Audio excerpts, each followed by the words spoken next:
एक घास प्रेमाचा खास तुमच्यासाठी. चला तर मग आज आपण गव्हाच्या पिठाच्या चकल्यांची रेसिपी बघणार आहोत. तर ही चकली अतिशय सोपी आणि पटकन होणारी, कमी साहित्यात. तर साहित्य बघूयात. गव्हाचं पीठ, मीठ, ओवा, लाल तिखट, हळद आणि तीळ. तर इथे आपल्याला एक सुती कापड घ्यायचे आणि त्या कापडावर गव्हाचं पीठ घालून घ्यायचे.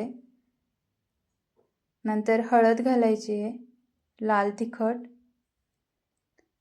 चवीपुरतं मीठ आणि ओवा असा हातावर चुरून घालायचा आहे. नंतर तीळ घालून घ्यायचे आणि अशी कणिक मिक्स करून घ्यायची आहे. नंतर आपल्याला हे सैलसर बांधून घ्यायचे. तर घट्ट बांधायचं नाही आहे, अगदी सैलसरच बांधून घ्यायचे. नंतर कुकरमध्ये एक स्टँड ठेवायचे आणि 1.5 ग्लास पाणी घालून घ्यायचे.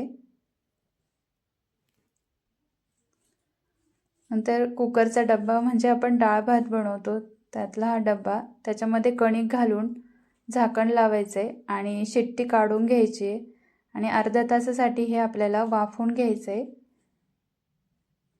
नंतर अर्ध्या तासाने कुकर थंड करून कणिक बाहेर काढून घ्यायचे. नंतर एका ताटामध्ये काढून आपल्याला हे मोकळं करून घ्यायचे.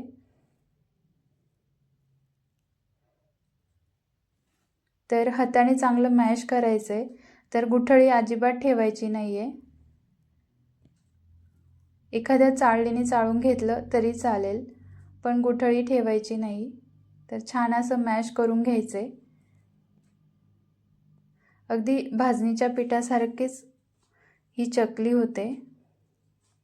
नंतर आपल्याला इथे साधं पाणी घालून पीठ भिजवून घ्यायचे. तर इथे आपल्याला कोमट पाणी किंवा तेलाचं मोहन अजिबात घालायचं नाही आहे. एकदम साधं पाणी आणि साध्या पद्धतीतल्या ह्या चकल्या. तर असं पीठ चांगलं भिजवून घ्यायचं आहे.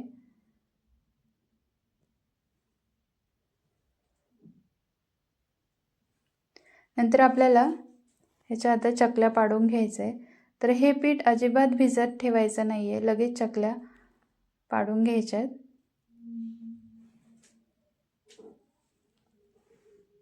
जर कणकेत तेलाचे मोहन घातलं तर चकल्या कढईत विरघळतात, म्हणून आपल्याला इथे तेल घालायचं नाही किंवा कोमट पाणी पण घालायचं नाही आहे. एकदम साध्या पद्धतीने ह्या चकल्या तयार करायच्या आहेत. तर तुम्ही बघू शकता खूप छान अशा चकल्या तयार झाल्यात.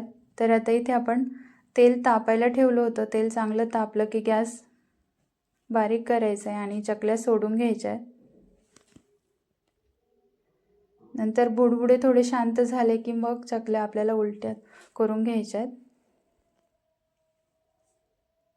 तर ही चकली कुरकुरीत असते आणि पटकन बनवता येते, कारण यासाठी भाजणी तयार करायची गरज नसते.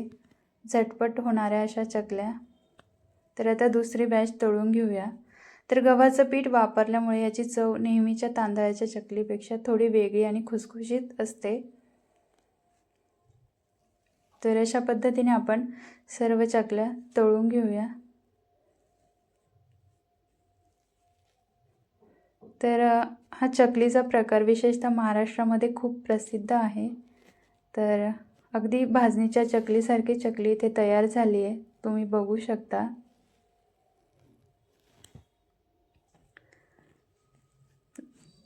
तर अशा पद्धतीने आपली चकली तयार झाली आहे. तर रेसिपी कशी वाटली नक्की सांगा आणि आवडली असेल लाईक शेअर करायला विसरू नका. थँक्यू.